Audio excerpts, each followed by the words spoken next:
nullity in the eyes of law. پھر اعتزاز احسن صاحب نے جیسے کہا نا کہ یہ سائفر نہیں ہے، صفر کیس ہے، فیئر ٹرائل نہیں ہے. لاہور پولیس نے نادرا سے 9 مئی جلاؤ گھیراؤ کیس میں ملوث 18 اشتہاری ملزمان کے شناختی کارڈز بلاک کرنے کی درخواست کر دی. نادرا کو لکھے گئے خط میں مراد سعید، اعظم سواتی، حماد اظہر، میاں اسلم اقبال، حافظ فرحت عباس، کرامت علی کھوکھر، علی امین گنڈاپور، شیخ امتیاز، واسق قیوم، عباسی علی، اصغر منڈا، مسرت جمشید چیمہ، احمد نیازی، زبیر نیازی، اسد زمان چیمہ، سعید احمد سندھو، ملک ندیم عباس، غلام محی الدین دیوان کے نام شامل ہیں. انتقامی جذبے سے نہیں آیا لیکن حساب لینا تو بنتا ہے. مسلم لیگ نون کے قائد نواز شریف نے پارلیمانی بورڈ سے خطاب میں کہا کہ میری دشمنی میں قوم کے ساتھ جو کیا گیا اس کی وجہ بتائی جائے. جو مجھے کرسی سے اتارنا چاہتے تھے انہیں پاناما سے کچھ نہیں ملا تو اقامہ نکال دیا. میں نے باجوہ اور راحیل شریف کے خلاف کوئی سازش نہیں کی. میں نے بینچ کا کیا بگاڑا تھا؟ ایک سازش کے تحت یہ سارے مقدمات بنائے گئے. اگر کوئی انتقام لیا جائے لیکن حساب تو لینا بنتا ہے. وزیر اعظم کی چھٹی کرا رہے ہیں، سسلین مافیا کہہ رہے ہیں، گاڈ فادر کہہ رہے ہیں. آپ یہ ججز کبھی اس طرح کے الفاظ استعمال کرتے ہیں؟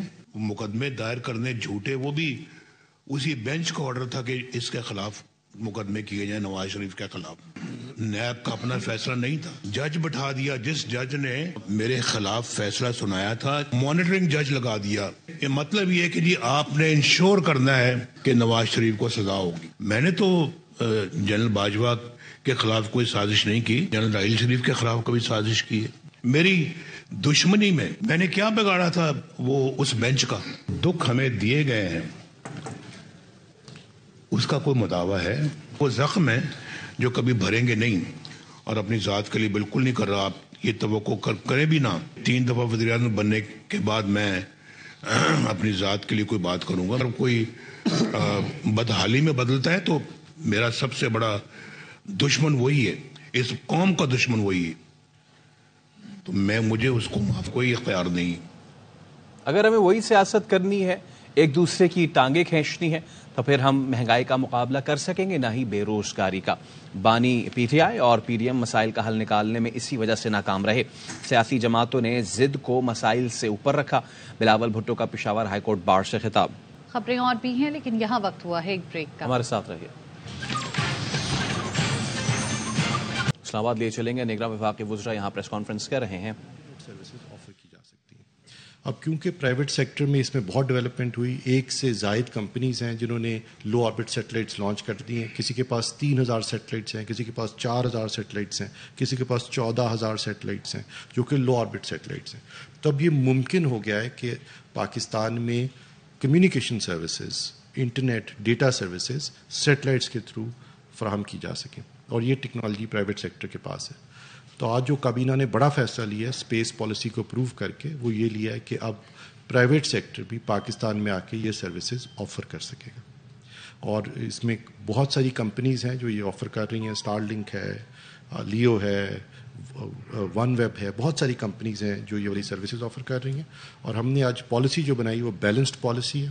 اس کا مطلب ہے کہ اسپارکو اور پاک سیٹ جو کہ سرکاری ادارے ہیں وہ بھی سیٹلائٹ کمیونیکیشن، سیٹلائٹ امیجنگ اور یہ تمام سروسز پرووائڈ کرتے رہیں گے، اور جتنے سرکاری ادارے ہیں وہ انہی سے سروسز لیتے رہیں گے. لیکن جو پرائیویٹ صارفین ہیں وہ اب لو آربٹ سیٹلائٹ کی جو نیو ٹیکنالوجی ہے پرائیویٹ سیکٹر میں اس سے مستفید ہو سکیں گے. اب جی ہم نے جو قدم لیا، اب اس کا آف کورس اگلے جو لاجیکل سٹیپس ہیں وہ یہ کہ یو وڈ سی کہ پاکستان میں اگلے مہینے 2 کے اندر یہ پرائیویٹ کمپنیز اپنی سروسز آفر کرنا شروع کر دیں گی.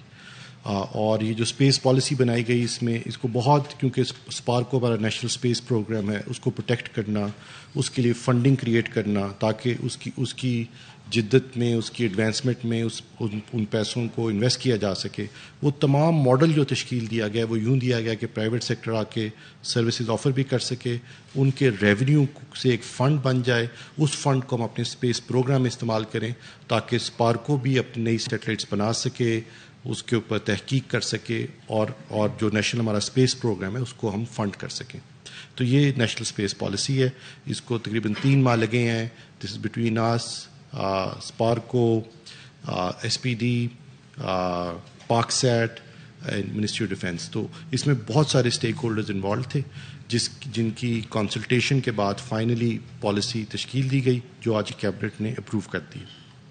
دوسرا بڑا فیصلہ یہ ہے کہ پاکستان میں آپ سب دیکھتے ہیں کہ اب آہستہ آہستہ کیونکہ ہر چیز ڈیجیٹائز ہو رہی ہے, ہم تمام سوشل میڈیا استعمال کرتے ہیں, تو سائبر کرائم کے جو واقعات ہیں وہ بھی بڑھ رہے ہیں, ان کی نوعیت بھی جو ہے سنگین ہوتی جا رہی ہے اور وہ وائڈ اسپریڈ ہے. اور سائبر کرائمز میں بہت طرح کے فائنینشیل کرائمز شامل ہیں, سوشل میڈیا کے اوپر ہراسمنٹ ہے, and so on and so forth. بہت سارے سائبر کرائم, سائبر بولنگ اب کامن ہوتی جا رہی ہے کیونکہ ہر کوئی سوشل میڈیا استعمال کرتا ہے, ہر کوئی ڈیجیٹل ٹیکنالوجی استعمال کرتا ہے کمیونیکیٹ کرنے کے لیے, کنیکٹ کرنے کے لیے. تو اب اور کیونکہ اب یہ کام کی نوعیت ایسی ہے کہ اس کے لیے آپ کو اسپیشلائزڈ اسکل بھی چاہیے, اس کے لیے آپ کو اسپیشلائزڈ اکوپمنٹ بھی درکار ہے, اور اس کے لیے آپ کو اسپیشلائزڈ فوکس بھی چاہیے. یہ آج سے پہلے جو سائبر کرائم کو انویسٹیگیٹ کرنے کا میکینزم تھا وہ FIA کے پاس تھا.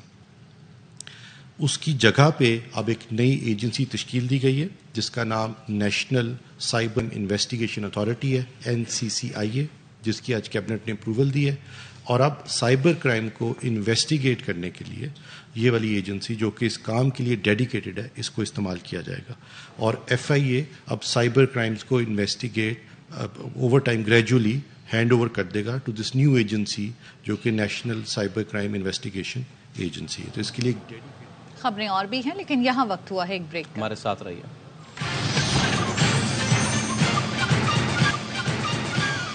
Welcome back. Pakistan stock market میں دوسرے سیشن میں مندی کے بعد ریکوری. 100 انڈیکس میں 1999 پوائنٹس تک کی کمی دیکھی گئی. انڈیکس 64,427 پوائنٹس تک گر گیا مگر کچھ ہی وقت میں انڈیکس نے ریکوری شروع کی. انڈیکس 1146 پوائنٹس کی کمی کے ساتھ 65,280 پوائنٹس پر بند ہوا. صبح مارکیٹ کھلتے ہی 100 انڈیکس 611 پوائنٹس اضافے کے ساتھ 67,000 کی سطح عبور کر گیا تھا.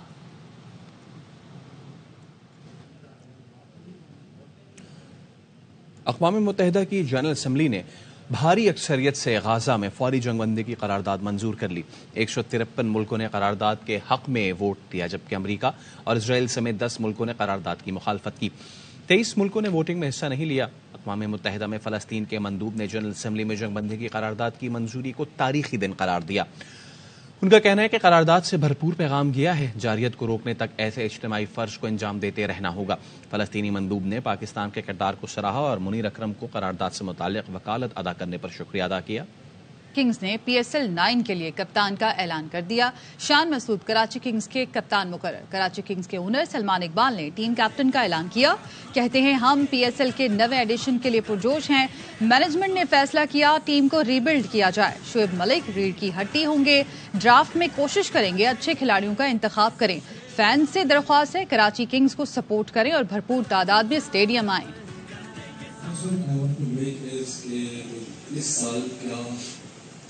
کراچی کی کیپٹن شان مسعود ہوگا آف کورس ہمارے پاکستان ٹیسٹ ٹیم میں کپتان اور بہت کپتانی کر چکے ہیں, گلباز سلطان کر چکے ہیں, شاہ کیپٹن رہ چکے ہیں اینڈ اناؤنسمنٹ شان مسعود ول انشاءاللہ ہیڈ. نیوز بلیٹن سے فی الوقت اتنا ہی. مزید خبروں اور اپڈیٹس کے لیے دیکھتے رہیے ARY نیوز.